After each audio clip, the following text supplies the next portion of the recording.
जहाँ भूगोल में हम लोग कल घनत्व पर आधारित अध्ययन के बारे में पढ़ा था, आज ताप तथा दाब पर आधारित अध्ययन के बारे में पढ़ेंगे। ठीक है, तो इसको क्या है कि देखिए, पहले ये पृथ्वी की परत के बारे में बात की जा रही है, क्रस्ट, मेंटल एंड कोर, ये 3 परत है। और इसमें हम थोड़ा समझेंगे डायग्राम के द्वारा कि जो टी फॉर टेम्परेचर यानी तापमान, यानी कि क्रस्ट से कोर की तरफ जाने पर तापमान में वृद्धि हो रही है। और यहाँ 2 से 3 डिग्री सेल्सियस प्रति 100 मीटर, मतलब 100 मीटर की गहराई पर जाने पर परत में 2 से 3 डिग्री सेल्सियस के तापमान में वृद्धि होती है।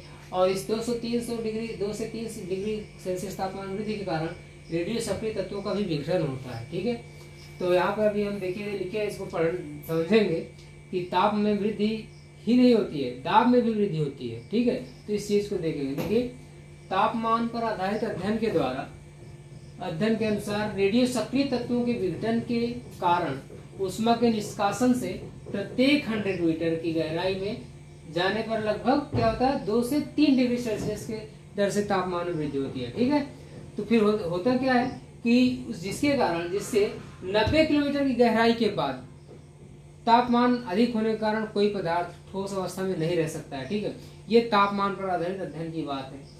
लेकिन तापमान पर आधारित अध्ययन की आलोचना की गई, और आलोचना करने के उपरांत यह बताया गया, तापमान में वृद्धि के साथ साथ दाब में भी वृद्धि होती है। ठीक है, दाब में वृद्धि होती है, चूंकि दाब का पदार्थ के गलनांक से सीधा संबंध होता है। यानी जो पदार्थ है, जो रेडियो के जो भी पदार्थ है वहाँ पे, उससे क्या होता है, गलनांक से सीधा संबंध होता है, जिसके कारण इसलिए अधिक तापमान होने पर भी दाब में वृद्धि के कारण कोई पदार्थ ठोस अवस्था में रह सकता है। अब बच रहा है भूकंप शास्त्र पर आधारित अध्ययन, उसको हम लोग कल देखेंगे।